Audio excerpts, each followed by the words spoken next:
Star plus के latest episode झनक में कभी आपने महसूस किया है कि जब किसी को अपने प्यार पर जरा सी भी चोट लगती है तो उसका गुस्सा किस कदर बदल जाता है। इंसान अचानक उस रूप में आ जाता है जिसकी उसने खुद कल्पना नहीं की होती।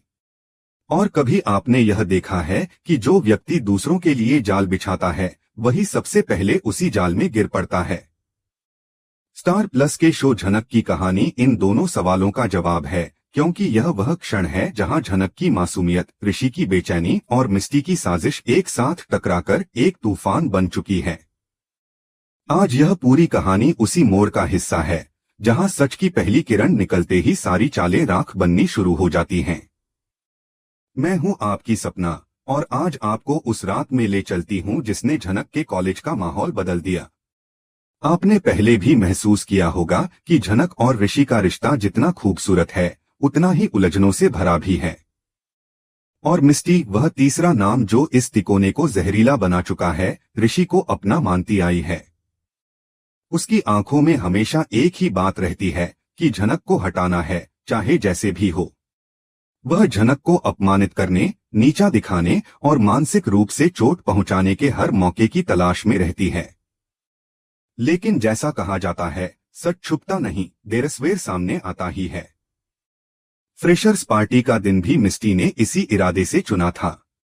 झनक के लिए वह रात आम हो सकती थी, लेकिन मिस्टी ने अपने दिमाग में उसे डरावना बना दिया था। उसने अपनी दो सहेलियों को भरोसे में लिया, प्लान बनाया और झनक के लिए जाल तैयार कर दिया। उस भीड़भाड़ भरी पार्टी में उसने बड़े आराम से झनक के ग्लास में शराब मिला दी। झनक जो मासूमियत से सब पर भरोसा कर लेती है, वह उसकी चाल समझ ही नहीं पाई और ड्रिंक पी गई।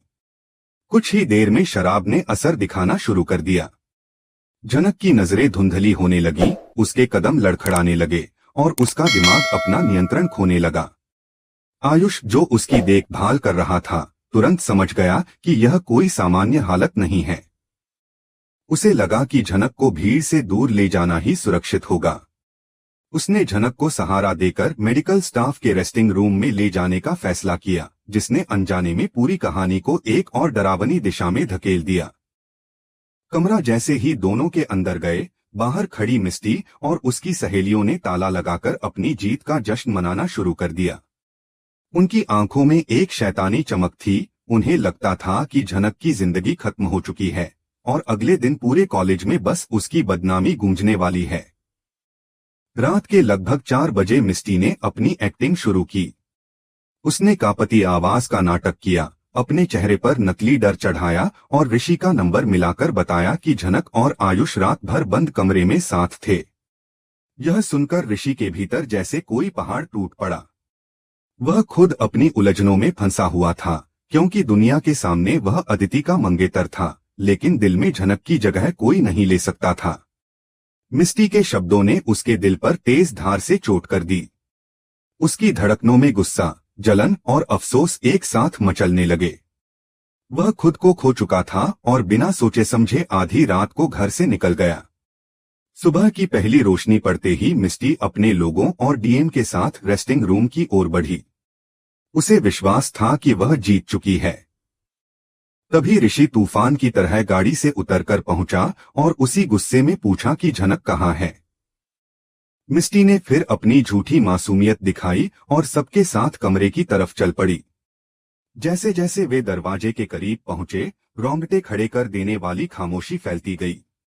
गार्ड ने चाबी निकाली। हर खनक ऋषि के दिल पर वार कर रही थी। मिस्टी की आंखों में एक अजीब सी चमक थी, मानो सब कुछ उसके हिसाब से होने वाला हो। लेकिन जैसे ही ताला खुला और दरवाजा चरमराता हुआ आगे बढ़ा, सबके कदम थम गए। कमरा खाली था, एकदम शांत। न झनक थी, न आयुष, न किसी तरह की अफरा-तफरी। हर शख्स स्तब्ध था। मिस्टी का चेहरा पीला पड़ गया। वह पागलों की तरह कमरे के हर कोने में झांकने लगी, अलमारी, बाथरूम, खिड़की, लेकिन सब खाली था। डीन की आवाज गुस्से से गूंज उठी। ऋषि के कदम खुद ब खुद पीछे हट गए। उसकी सारी बेचैनी अचानक डर में बदल गई। लेकिन जो कोई नहीं जानता था, वो यह कि रात को 2 लोगों को वहां से निकालने वाला कोई और था, देव। आयुष ने उसे फोन कर मदद मांगी थी और देव पीछे के रास्ते से दीवार फांदकर उन्हें बचाने पहुंच गया था। उसके आने से ही मिस्टी का बनाया हुआ पूरा जाल बिखर गया। यही उस कहानी की शुरुआत है, जहां सच सामने आने की पहली दस्तक अभी शुरू हुई है और तूफान अभी अपनी दिशा तय कर रहा है। अंधेरे कॉरिडोर में फैली गहरी खामोशी को अचानक एक हल्की सी ठक-ठक ने तोड़ा, जो अंदर से आयुष की कांपती हुई आवाज के साथ मिलकर बाहर आई थी। उस सुनसान जगह पर उसकी आवाज किसी फंसे हुए परिंदा की तरह गूंज रही थी। देव ने जब ताले को देखा तो उसके चेहरे पर हल्की सी मुस्कान उभर आई। वह किसी और इंसान की तरह ताला नहीं देखता था, उसके लिए वह किसी पहेली की तरह होता था, जिसे खोलने में उसे अजीब सी खुशी मिलती थी। यह हुनर उसे अपने दादा से मिला था, जो पुराने जमाने में ताले चाबियों के उस्ताद माने जाते थे। देव ने अपनी जेब से वॉलेट निकाला, जो दरअसल एक छोटा सा टूलकिट था, जिसमें हर तरह की पिन, क्लिप और औजार संभाले रखे थे। उसने कुछ ही देर खटरपटर करते हुए उस जंग लगे ताले को छेड़ा और फिर एकदम अलगसी क्लिक की आवाज हुई। इस बार यह बंद होने की नहीं, खुलने की आवाज थी। दरवाजा धीरे धीरे चरमराते हुए खुला और अंदर जैसे ही देव की नजर पड़ी, उसका चेहरा सख्त हो गया। जनक की हालत बुरी थी, चेहरा पीला, सांस तेज, आंखें नशे से बोझिल और शरीर बिल्कुल ढीला। देव ने आयुष की तरफ देखा और धीमी पर गुस्से से भरी आवाज में कहा कि ये किसी एक साधारण हरकत का नतीजा नहीं, बल्कि किसी की जहरीली चाल का असर है। उसके शब्दों में मिस्टी का नाम आए बिना भी दोनों समझ चुके थे कि यह वही कर सकती है। देव ने जल्दी से झनक को उठाया और बोला कि उसे अभी इसी वक्त यहाँ से निकालना ही समझदारी होगी, क्योंकि सुबह किसी भी समय यह पूरा खेल तमाशे में बदल सकता है। कॉलेज की लंबी अंधेरी गलियारों में दोनों उसे उठाकर ले जा रहे थे, जबकि सिक्योरिटी गार्ड्स नींद में डूबे हुए थे। कदमों की धीमी आवाज, दीवारों पर पड़ती झनक की परछाई और रात का सन्नाटा सब मिलकर इस पल को और भी भारी बना देते थे। लड़खड़ाते कदमों के बीच दोनों उसे गर्ल्स हॉस्टल तक पहुंचाने में कामयाब हो गए, जहां वार्डन ने बिना कोई सवाल किए उनकी मदद की। उसे कमरे में सुरक्षित रखते ही आयुष और देव वापस उसी रास्ते लौट आए, ताकि इस मुसीबत की जड़ को वहीं काटा जाए जहां से यह शुरू हुई थी। जब दोनों दोबारा रेस्टिंग रूम के पास पहुंचे, घड़ी रात के करीब 1:30 बजा चुकी थी। उस समय पूरे कैंपस पर ऐसी शांति छाई थी, जैसे किसी तूफान से पहले की ठंडक। आयुष के भीतर का गुस्सा अभी भी उबल रहा था। उसे लग रहा था कि जिसने झनक को इस स्थिति में पहुंचाया है, उसे सबक सिखाना अब उसकी जिम्मेदारी है। देव ने बिना बोले ताले को हाथ में लिया और उसे देखते ही उसके दिमाग में एक चाल उभर आई। वह हल्का सा मुस्कुराया, जिससे आयुष के चेहरे पर उलझन साफ दिखने लगी। देव ने वही खुला हुआ ताला फिर से दरवाजे पर लटकाकर बंद कर दिया। उसकी इस हरकत ने आयुष को और ज्यादा उलझन में डाल दिया था।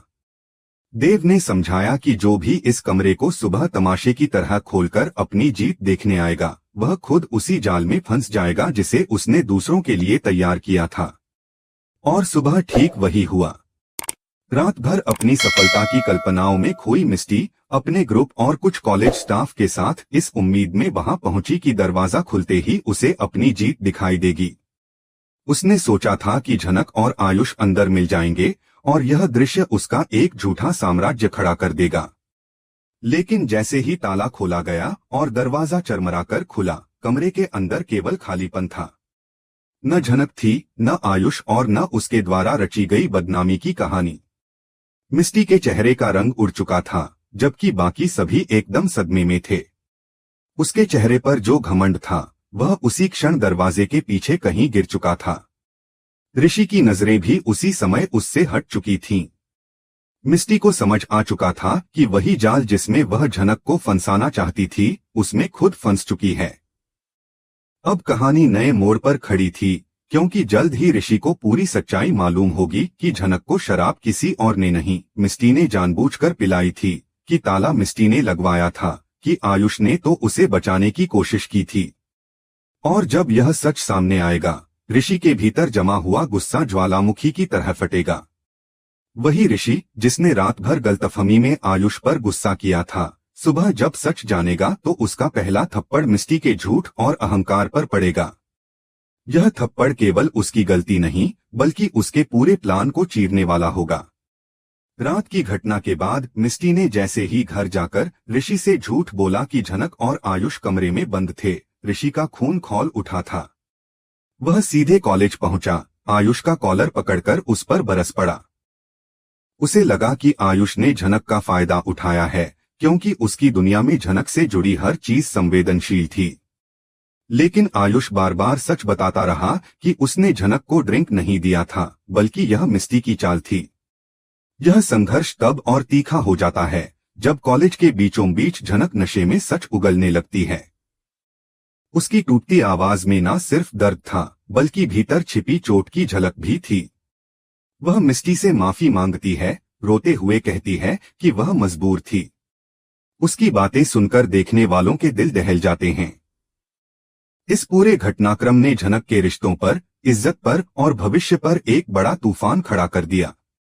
इसके बाद कहानी का अगला बड़ा खुलासा आता है, जब बड़ो माँ अदिति को बताती हैं कि सृष्टि मुखर्जी ने कभी झनक की शादी श्रीनगर के गुंडे तेजस से तय कर दी थी और झनक वहां से जान बचाकर भागी थी।